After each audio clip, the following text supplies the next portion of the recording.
নামাজে সেজদার মধ্যে যখন গেছেন তখন ইমাম হুসাইন রাদিয়াল্লাহু তাআলা আনহু নবী পাকের পিঠের উপরে উঠে বসে গেছে। তো নবীজি সেজদা অবস্থায় আল্লাহ পাক জিব্রাইলকে পাঠিয়ে দিলেন, যাও হাবিবকে জানিয়ে দাও যতক্ষণ হুসাইন পিঠ থেকে না নামবে ততক্ষণ যেন সেজদা থেকে মাথা না উঠায়। এইদিকে তিনি সেজদায় আল্লাহর দরবারে সেজদায় চলে গেছেন, আর ওইদিকে পিঠের মধ্যে হযরত ইমাম হুসাইন বসে আছে।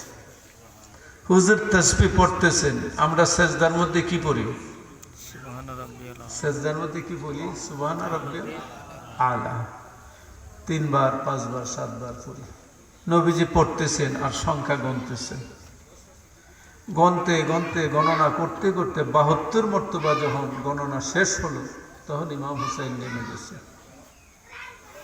খুব খেয়াল করবে কতবার গণনা শেষ হয়েছে, আর ইমাম হুসাইন নাম সৃষ্টিত হয়নি। হুজুর ফরমান, হুসাইন আমি 72 বার সেজদাতে তাসবিহ পাঠ করেছি। হুসাইন বলে, না জানা আপনার এই 72টি তাসবিহর বিনিময়ে আমার আওলাদ, আপনার আওলাদের এই 72 জনকে কুরবান হিসাবে কবুল করেন।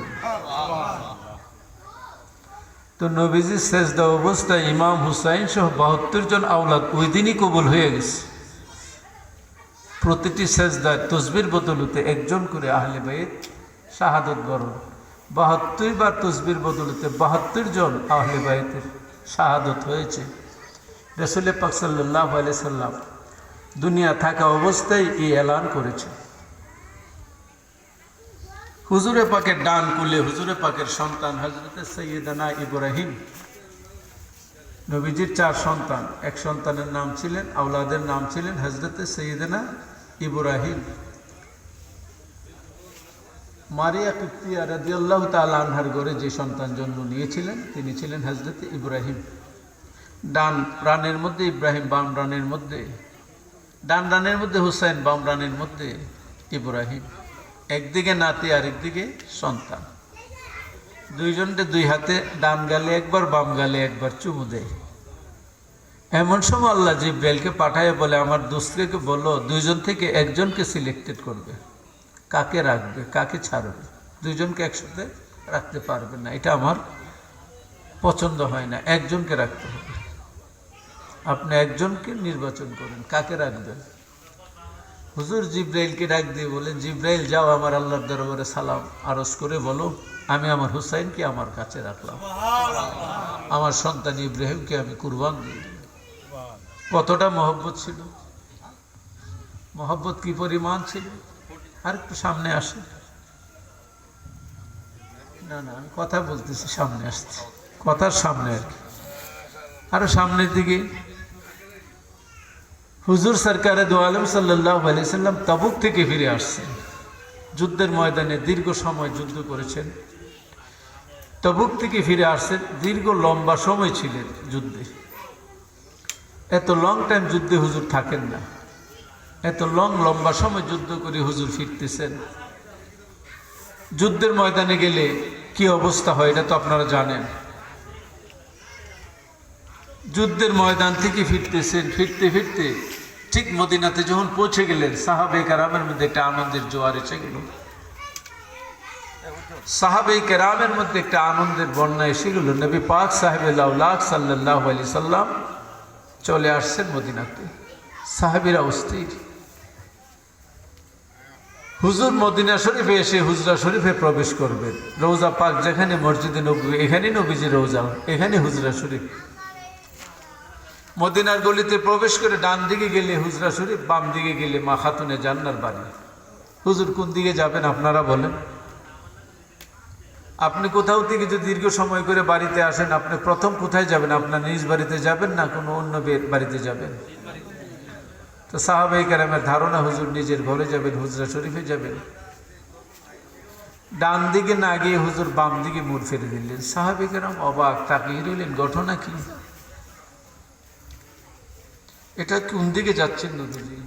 হুজরা শরীফ এইদিকে, হুজুর বাম দিকে কেন যাচ্ছে? যেতে যেতে দেখে মা খাতুনে জান্নার বাড়ির দিকে রওনা দিলেন। মা খাতুনে জান্নার ঘরের দরজা বরাবর রাস্তা নয়, জানালা বরাবর রাস্তা, দরজাটা বাম দিকে, আরো বামে গিয়ে দরজা দিয়ে প্রবেশ করতে হবে। হুজুর সোজা জানালায় চলে গেছে, দরজায় যেতে হয়তো আরো 5 কদম লাগবে। হুজুর ফরমান, আমি 5 কদম গিয়ে হাসান হুসাইনকে দেখবো, সহ্য হচ্ছে না। জানালাতে হাত দিয়ে বলে, আইডাল হাসানুল হুসাইন। দরজা থেকে জানালায় ঘুরে যাইতে কয় কদম লাগবে? 10 কদম। 10 কদম যাইতে যে সময়টুকু লাগবে, তবুক থেকে মদিনা পর্যন্ত আসতেন হুজুর, ধৈর্য কুলাইছে, কিন্তু এই জানালা থেকে দরজা দিয়ে ভিতরে প্রবেশ করে হাসান হুসাইনকে কুলে দিবেন, এই সময়টুকু বরদাস্ত হচ্ছে না। জানালাটা হাত ঢুকিয়ে দিয়ে বলেন, আমার হাসান কোথায়, আমার হুসাইন কোথায়? খাতুনে জান্নাহ বলেন, আমার সন্তান 2জন খেলতেছিল, 2জনে খেলাধুলা করতেছে। যেই মাত্র আব্বা হুজুরের কণ্ঠের আওয়াজ পেয়েছে, নানা বলে চিৎকার দিয়ে লাফ দিয়ে 2জন যাইয়া জানালার ভিতর থেকে 2 হাতে 2জন জড়ায় এইভাবে, একজন ডান হাতে আরেকজন বাম হাতে, 2জন এইভাবে ধরে ফেলেছে। নবীজির শরীর মোবারকটা কোথায়, ভিতরে না বাহিরে? হাত দুটা কোথায়? এখন 2 হাতের মধ্যে ধরছে। এখন আপনি যদি জানালাতে হাত বাড়াই দেন আর ভিতরে যদি কেউ ধরে, আর আপনি যদি বাহিরে থাকেন, আপনার অবস্থাটা কেমন হবে? আরামদায়ক হবে না? একটু বেকায়দা লাগবে, বেকায়দা লাগবে। হুজুরের কষ্ট হচ্ছে, মা খাতুনে জান্নাহ বলতেছেন, তোমার নানার কষ্ট হচ্ছে, ভিতরে আসতে দাও। ফাতেমা, কেন তুমি তাদেরকে সরাই দিচ্ছ? যতক্ষণ মরে যায় ততক্ষণ খেলতে, তখন দুলতে থাকো, আবার কোনো কষ্ট না। হুসাইন আমার গালে আসবে, আমি চুমু খাবো, ডান দিকে চুমু খায়, বামে যায়। হাসান আসে, ডান দিকে চুমু খায়, বাম দিকে যায়, ডানে বামে চুমু খাচ্ছে, চুমু খাচ্ছে। আল্লাহ পাক বলেন, এই দৃশ্যটুকু যেন মদিনার মধ্যে জান্নাতের একটা খুশবু জারি হয়ে গেছে। পেয়ারে হাজিরিন, হাসান হুসান 2জন কুস্তি করতেছে, একজন উপরে উঠে, একজন পরে যায়, একজন 2 ভাই কুস্তি খেলে না, আমাদের দেশীয় ভাষায় এটার কি বলে, ফাসরাফাসরি করতে পারে। হ্যাঁ, একজনকে ফালাই দিলে আরেকজনকে তুমি তো আবার তারে কয় না। নবীজি বলতেছেন, হাসান হুসাইনকে আবার ধরো। হুসাইন উল্টাই দিলে আবার হাসান পরে যায়, আবার হাসানকে বলে, হাসান তুমি আবার ধরো। ফাতেমা বলে, আব্বা হুজুর বিধানটা কেমন হলো? সবসময় দেখছি বাপ মা নানা নানি ছোটদের দিকে খেয়াল করে, আপনি ছোটকে ফেলে দেওয়ার জন্য বড়োর দিকে খেয়াল করছেন, ঘটনা কি? হে ফাতেমা, তুমি জানো না হুসাইনের সঙ্গে আমি জিব্রাইলকে দেখতেছি। কাকে দেখতেছি? আমি হুসাইনের সাথে দেখছি জিব্রাইলকে, তাই আমি হাসানের পক্ষপাতিত্ব হয়ে গেলাম। হুসাইন একা নয়, হুসাইনের সাথে জিব্রাইল আছে। সালাতুনিয়া আলাইকুম সালামুনিয়া আলাইকুম সালাতুনিয়া রাসূলুল্লাহ আলাইকুম সালামুনিয়া হাবিবাল্লাহ। কুজা হস্তি মসিহায়ে দু আলম तबीब दर्द दिल जुज़े तू नदारम सलातुनिया रसूल अल्लाह अलैकुम सलामुनिया हबीब अल्लाह। हुजूर सरकार दो आलम सल्लल्लाहु अलैहि वसल्लम ওনার বিবিকে বলতেছেন, আমার এই সন্তান কারবালার ময়দানে শাহাদত বরণ করবে। যেদিন শাহাদত বরণ করবে সেদিন তুমি এই মাটিটাকে রক্তে দেখতে পাইবে। হযরত মুফাজ্জল বলেন, যেদিন কারবালার জমিনে ইমাম হুসাইন শাহাদত বরণ করেছেন, খবর আমি পাওয়ার পরে আমি দেখলাম মদিনার মসজিদে নববীকে ঘোড়ার আস্তাবল বানিয়ে ফেলেছে এজিদের সৈন্যরা। মদিনার অবস্থা খুব ভয়াবহ ছিল। সাইয়্যিদ বিন মুসাইয়্যিব রাদিয়াল্লাহু তাআলা আনহু, তিনি একজন তাবী ছিলেন, প্রখ্যাত তাবী। তিনি বলেন, আমি রওজা পাকের পাশে ঢুকে গেলাম, মসজিদে নববী থমথমে অবস্থা, 3 দিন পর্যন্ত আজান, ইকামত, নামাজ কিছুই হচ্ছে না, বন্ধ। রোজা পাকের ভিতরে গিয়ে আমি ঠিক এভাবে চাদরের নিচে শুয়ে গেলাম। এজিদের সৈন্যরা যখন প্রবেশ করে খোঁজাখুঁজি করতেছে, যাকে পাচ্ছে তাকে মেরে ফেলতেছে। 10,000 নারীদেরকে তারা গর্ভবতী করেছিল। এতটা অমানবিক অত্যাচার মদিনা মুনাব্বারায়। শুধু তাই না, খানায়ে কাবার গিলাফের মধ্যে পর্যন্ত আগুন জ্বালিয়ে দিয়েছে। হযরত ইব্রাহিম আলাইহিস সালাম যখন ইসমাইল আলাইহিস সালামকে কুরবানি দেন, তখন আল্লাহ পাক জান্নাত থেকে একটা দুম্বা মেন্টা পাঠাইছে। এই দুম্বাটাকে কুরবানি দেওয়ার পরে এটার মাথা সিংসহ এটা কাবা শরীফের ভিতরে লটকে রেখে দিয়েছিলেন। এটা দীর্ঘ হাজার হাজার বছর পর্যন্ত ছিল। ওই ইজিপ্ট যখন তার বাহিনী যখন কাবাগরের গিলাফে যখন আগুন লাগিয়ে দেয়, তখন এই ইয়াটা নষ্ট হয়ে যায়, জ্বলে যায়, পুড়ে যায়। মক্কা এবং মদিনার অবস্থাটা কত ভয়াবহ ছিল। সাইদ বিন মুসাইদ বলেন, আমি রোজা পাকের ভিতরে আজান একামতের আওয়াজ শুনি, কিভাবে নামাজ পড়ব?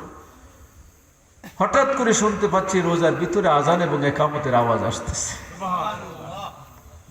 রোজা শরীফ থেকে আজান এবং একামতের আওয়াজ শুনতে পাচ্ছি। তখন আমি বুঝতে পারতেছি আমার নবী রোজা পাকে নামাজ আদায় করতেছেন। আল আম্বিয়া ইউসাল্লুনা ফি কুবুরিহিম, প্রত্যেক নবী কবরের মধ্যে নামাজ পড়েন।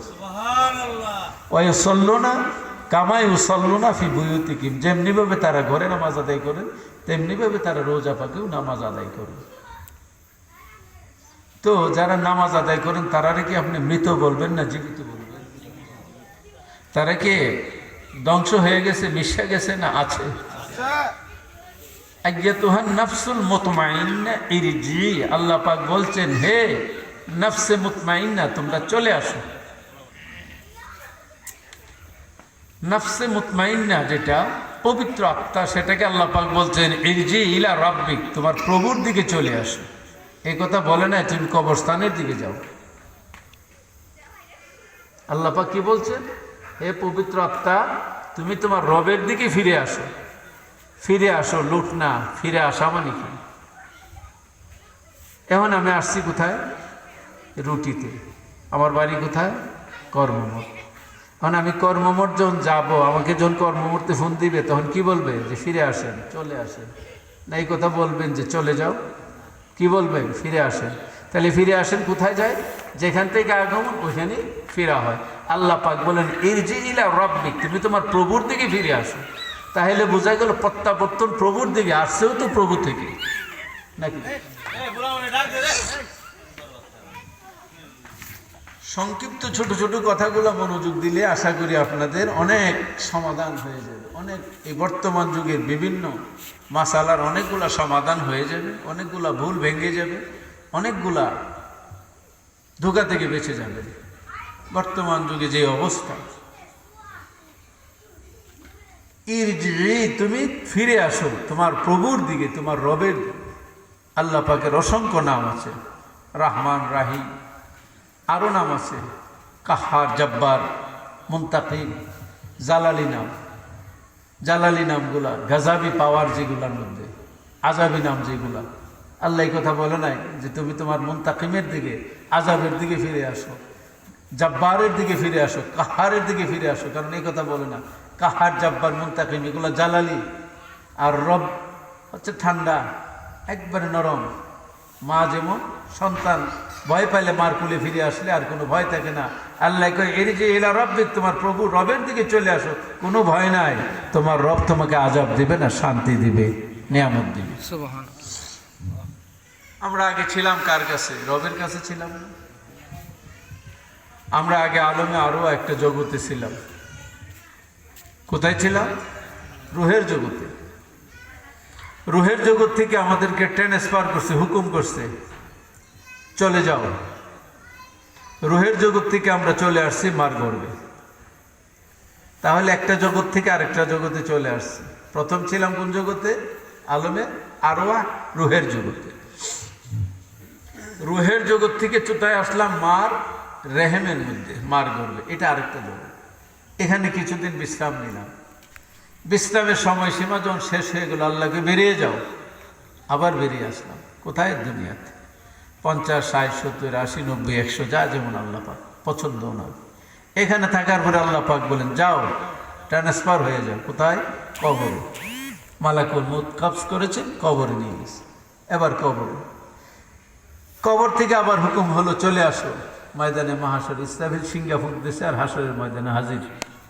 এখন হাসরের ময়দানে আবার দীর্ঘ 50,000 বছরের সময় অতিবাহিত করার পরে আল্লাহ পাক বলেন যাও, জান্নাতে যাও, জাহান্নামে যাও, যে যেখানে যাওয়া, ঠিক কিনা? এই যে জায়গাগুলো আপনি ভ্রমণ করলেন, এক জায়গা থেকে আরেক জায়গায় গেলেন, কিভাবে গেলেন? যাওয়ার জন্য একটা সবব ছিল, একটা মাধ্যম ছিল, একটা উসিলা ছিল। রুহের জগৎ থেকে আসার জন্য আল্লাহর হুকুম ছিল আমরে রব্বি, তোমার প্রভুর হুকুম। মার গর্ভের থেকে দুনিয়া আসার জন্য একটা সবব ছিল, মাধ্যম ছিল, আর প্রসব ব্যথা। দুনিয়া থেকে কবরে যাওয়ার জন্য মালাকুল মউত আজরাইল একটা মাধ্যম ছিল। কবর থেকে হাসরে যাওয়ার জন্য একটা মাধ্যম ছিল ইসরাফিলের ফুক।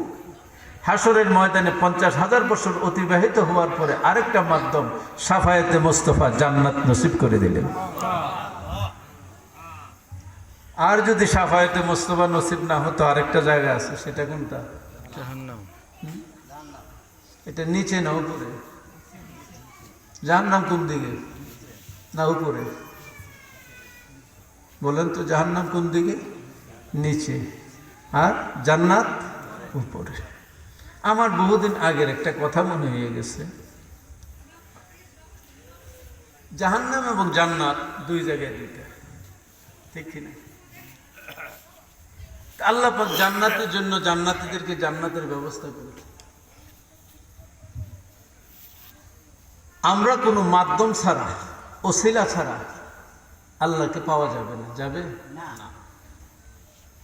তো একজনে বলতেছে যে না, ওসিলা লাগবে না, বিনা ওসিলাই যেতে হবে। আমি বললাম না, ওসিলা লাগবে। কোন ওসিলা লাগবে? আমি বলি এক জায়গায় যাইতে ওসিলা লাগে না, এটা আমি জানি। কোন জায়গায়? আমি কিন্তু শুনেন, এখানে একটা বড় গর্ত করছে, আর পাশে একটা 6 তলা বিল্ডিং করে। এখন যদি কেউ বলে যে বিল্ডিংয়ে উঠেন, লাফ দিয়ে উঠতে পারবেন? কি লাগবে? লিফট লাগবে, সিঁড়ি লাগবে, মই লাগবে, রশি লাগবে, একটা তো লাগবে মাধ্যম। ওসিলা ছাড়া তো যাইতে পারতেন না। এই যে গর্ত করছেন 100 হাত, এখন যদি বলে যে এটাতে লাফ দিয়ে পড়েন, এটার জন্য কি কিছু লাগবে পড়তে? লাফ দিলে ডাইরেক্ট যাওয়া যাবে না, একবারে নিচে ময়রা যাইব, হাড্ডি কুটি ভেঙে যাবো, যাক, কিন্তু কিছু লাগবে। হ্যাঁ, লাভ দিলেন, কিন্তু লাভ দিয়ে তো আপনি ডাইরেক্টে গেলেন, এখানে তো কিছু লাগলো না, লাভটা তো দিচ্ছে। এই লাভে দেন না আপনি উপরে, লাভ তো 6 তলা উঠেন না, আপনি পারবেন? লাভের কোন লাভটা উছিল না, লাভটা উছিল না। জাম দিচ্ছেন, পড়ে গেছেন। আপনি যে বললেন যে ওসিলা ছাড়াই চলবে, তো আমি দেখলাম জান্নাত তো উপরে আর জাহান্নাম নিচে, তো ওসিলা দিয়া জান্নাতে গেলে লাগবে ওসিলা। আর আপনি যে বলতেছেন জাহান্নাম যাইতে ওসিলা লাগবে না, তো না, ওসিলা ছাড়া এক জায়গায় যাওয়া যায় যেটা নিচে। আর কোনখানে যাইবেন চিন্তা করেন। বিনা ওসিলা গেলে জাহান্নামে যান, আর যদি জান্নাতে যেতে চান তাহলে ওসিলা লাগবে। ভাইও আমার, আল্লাহ জাল্লা শানুহু আম্মা নাওয়ালুহু ঘোষণা দেন, ইরজি ইলা রাব্বিক, তোমার প্রভুর দিকে চলে আসো। আল্লাহ কত দয়ালু, মেহেরবান। আল্লাহর অসংখ্য নাম, তোর মধ্যে কোনো নাম জালালি। আল্লাহ আজাব দেন, গজব দেন, দুজুখে দেন, মুনতাকিম, জাব্বার, কাহার আল্লাহর নাম। বন্দাকে কয় তুমি জাব্বারের দিকে আসো, এই কথা কয় না। তুমি মুনতাকিমের দিকে আসো, এই কথা কয় না। কয় তোমার রবের দিকে চলে আসো, রব তোমাকে বড় দয়ালু, লালন পালন করেন। এই রব শব্দের ব্যাখ্যা করতে গেলে অনেক সময় লাগবে। রব শব্দটা বড় পরিচিতি, এই নামটা বড় পরিচিতি নাম। জীবনে সর্বপ্রথম যে নামটা কান রুহের জগতে শুনেছেন, এই নামটাই হলো রব। আল্লাহ আদম সৃষ্টি করার পরে ইয়ৌমে আজলে আল্লাহ পাক সমস্ত রুহুদেরকে ডাকলেন। আদম আলাইহিস সালামের যত সন্তান কিয়ামত পর্যন্ত হবে, সমস্ত রুহুদেরকে আল্লাহ ডাক দিলেন, আসো। সমস্ত রুহুরা ময়দানে হাজির। আদম সন্তানের যত রুহু সবাই হাজির। সমস্ত রুহুদেরকে ডাক দিয়ে আল্লাহ পাক একটা কনফারেন্স করেছেন। এর আগে আল্লাহ আরেকটা কনফারেন্স করেছিলেন, ওইখানে ছিল শুধু নবীগণ। আর পরে যে কনফারেন্সটা আল্লাহ ডাকছেন, এখানে ছিল মানব জাতির সমস্ত মানুষ। নবী, ওলি, গৌস, কুতুব, পীর, ফকির, দরবেশ, আলেম, উলামা, ফুজালা, কাফের, মুশরিক, নমরুদ, ফেরাউন, হাম্মাম, সাদ্দাত, কেউ বাকি ছিল না, সবাই ছিল এই মজলিসে। এটা ছিল দ্বিতীয় মজলিস, দ্বিতীয় কনফারেন্স। প্রথম কনফারেন্সে আল্লাহ পাক ডাক দিয়েছেন, সমস্ত নবীদেরকে হাজির করেছেন। ওইখানে নবী মুহাম্মদুর রাসূলুল্লাহ সাল্লাল্লাহু আলাইহি ওয়াসাল্লাম ওই সবার ওই মজলিসের সভাপতি। আল্লাহ ওই মজলিসে যার আলোচনা করা হবে তিনি ছিলেন নবী মুহাম্মদুর রাসূলুল্লাহ সাল্লাল্লাহু আলাইহি ওয়াসাল্লাম। দ্বিতীয় যে মজলিস, ওই মজলিসের মধ্যে আল্লাহ পাক ডাক দিয়া কয়, আলাস্তু বিরাব্বিকুম, আমি তোমাদের প্রভু কিনা? আমি কি তোমাদের প্রভু নয়? আল্লাহ পাক আমাদেরকে বলেন। সমস্ত রূহ উত্তর দিল, বালা, হ্যাঁ আপনি আমাদের রব। আমরা বলছি না, বলছি কিনা? রব নামটা সর্বপ্রথম আল্লাহ পাক আমাদেরকে শোনাইছেন এবং আমাদের জবান দিয়া রব শব্দ উচ্চারণ করছি, ঠিক কিনা? ওই জগতে রবের পরিচয় দিয়েছি, স্বীকৃতি দিয়েছি, আল্লাহকে রব হিসেবে জানছি। দুনিয়াতে আসার পরে 50, 60, 70 বছর সময় অতিবাহিত করলাম। আল্লাহর হুকুমে কবরে চলে গেলেন। দুইজন ফেরেশতা আইসা সর্বপ্রথম যে প্রশ্নটা করবে, তোমার খুদাকে না, তোমার মাবুদকে না, কার বন্দেগী করেছো এই কথা প্রশ্ন করবে না। কি প্রশ্ন করবে? মার রব্বুক, তোমার রবকে। 80-90 বছরের জিন্দেগি কাটাইলেন। কবরে যাওয়ার পরে নামাজের কথাও জিজ্ঞাসা করলো না। কয় ওয়াক্ত নামাজ পড়ছো, কয় মাস রোজা রাখছো, এই কথা জিজ্ঞাসা করে নাই। সর্বপ্রথম যে প্রশ্নটা করছেন, তোমার রবকে, রবের কথা কেন বললো? এই জন্য যে আগে তুমি রবের স্বীকৃতি দিয়ে আসছো, রুহের জগতে মধ্যে একটা জগৎ অতিবাহিত করেছো, এই সময়ের মধ্যে রবকে স্মরণে রাখছো না, ভুলে গেছো? এই দুনিয়ার জিন্দিগিতে আসিয়া রবের কথা মনে আছে না, ভুলে গেছ? এই জন্য কবরে ফেরেশতা এসে প্রশ্ন করে, মার রব্বুক, তোমার রবকে? যদি বলো রব তিনি, যিনির স্বীকৃতি আজলে দিয়েছিলাম, তিনি আমার আল্লাহ, সওয়াল জবাব ফাইনাল, ঠিক কিনা? কিয়ামতের ময়দানে, হাসরের ময়দানে সমস্ত মানুষ দ্বারা হবে। ময়দানে হাসরের মধ্যে সবার জবানে রব শব্দই থাকবে, আল্লাহ থাকবে না, মাবুদ থাকবে না, ইলাহা থাকবে না। সবাই বলবে রব্বি নফসি, রব্বি নফসি, রব্বি নফসি। রবের মধ্যে কি রহস্য ভাইও? আমি রহস্যের আলোচনা করতে যাচ্ছি না। এটা একটা মহাসমুদ্র। এই জগতের মধ্যে পাড়ি দেওয়া সমুদ্র পাড়ি দেওয়া সম্ভব হবে না। রুবুবিয়তের মধ্যে একটা মহাসমুদ্র লুকায়া রয়েছে। শুধু বোঝার জন্য ছোট্ট ছোট্ট মেসাল দিচ্ছি, যেন আপনাদের অন্তত পক্ষে ধারণাটা জাগে। আসুন, আল্লাহ জাল্লা শানুহু আম্মা নাওয়ালুহু নবী মুহাম্মদুর রাসূলুল্লাহ সাল্লাল্লাহু আলাইহি ওয়াসাল্লামকে ইরশাদ করেন, নবী গো আপনি বলে দিন, কুল লা আসআলুকুম আলাইহি আজরা। আল্লাহ কয়, দোস্ত আপনি আমার বান্দাকে জানায়া দেন, হে আমার উম্মত, তোমাদের কাছে আমি কোনো কিছু চাই না। আমি যদি চাই তোমরা দিতে পারবে না।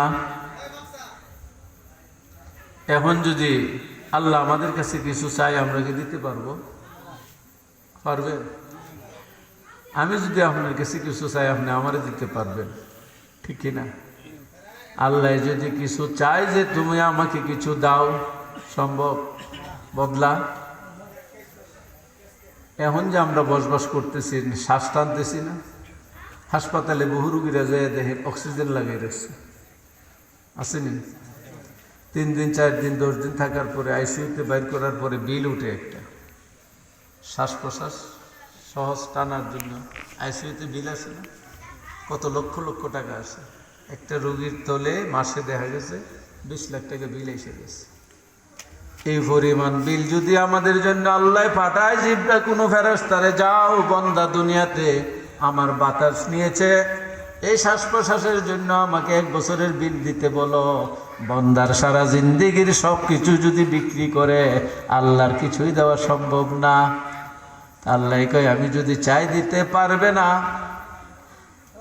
হাবিব আপনি বলে দিল্লা সালুকুম, আমি যে তোমাদের জন্য রাহমাতুল লিল আলামিন হিসাবে দুনিয়াতে আগমন করেছি, আমি নবীর রহমত নিয়ে তোমরা বেঁচে আছো, এর বিনিময়ে যদি কিছু চাই দিতে পারবে না। তবে আমার একটা দাবি আছে, এই জিনিসটা তোমাদের কাছে আছে, তোমরা দিতে পারবে। একটা জিনিস চাই যেটা তোমরা দিতে পারবে, যেটা পারবে না এটা চায় না, যেটা পারবে এটাই আল্লাহ চায়। কন্যা সুবহান। বান্দা কি পারবে? বান্দার জন্য কি আছে ক্ষমতা? অনেকে কয় মানুষের কাছে কিছু চাওন জায়েজ না। আল্লাহ কয় মানুষের কাছে আমি নিজেই চাই। কি কোন? আল্লাহ ছাড়া অন্যের কাছে চাইলে যদি সেরে কয়, এখন আল্লাহ যে বন্দার কাছে চাইছে, আল্লাহ মুশরিক, নাউজুবিল্লাহ মিন জালিক। ঈমান আছে? এই পরিমাণ জ্ঞান বুদ্ধি লইয়া দেশে মৌলবী কেউর কাছে কিছু চাওন যাব না। আল্লাহ ছাড়া কারো কাছে চাইলে সেরেক হয়ে যাবে। আল্লাহ ছাড়া কারো সাহায্য চাওয়া জায়েজ নাই। কিয়ামতের ময়দানে আল্লাহ পাক বান্দার হিসাব নিকাশ নিবেন, বলবেন যাও তোমার নেক প্রতি ওজন কালে ওজন হবে। কেউর নেকের পরিমাণ 90, কেউর 80, কেউর 99, কেউর 100, এক কম। 99 থেকে একটা নেকের জন্য ফাটাইয়া দেব, যাও একটা নেক নিয়ে আসো, যদি নিয়ে আসতে পারো তো জান্নাত সহজ, আর যদি আনতে না পারো তো জাহান্নামে যাবে। একটা নেকের জন্য সারাটা ময়দানে ঘুরবে, কেউ দিবে না, কেউ দিবে না। আরেক বেচারা একটা মাত্র নেক, 99টা গুনাহ। একটা নেকের লিগা ওই বেটা বেহেশতে যেতে পারে না, আর হ্যাঁ নেকি আছে মাত্র একটা, 99টা